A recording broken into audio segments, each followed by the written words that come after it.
sijui. Hiyo gari ilifanya kuzimika, ikakataa brake, tukazima mataa, nikakuwa vieta.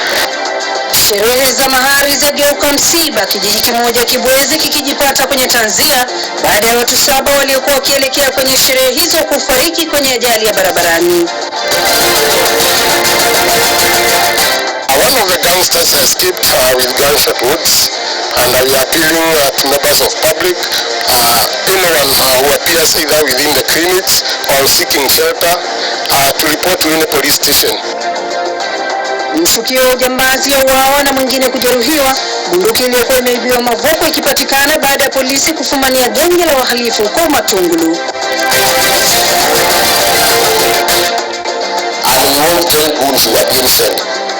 Wakija watakuta wanagojewa. Hakuna mtu wako na mtoto kwa mgongo. Nobody is carrying a child. Msafara wa Gachagua washambuliwa tena na genge la wahuni ukielekea huko Rongai, siku moja baada ya kuvamiwa tena eneo la soko Mjinga na Kuru.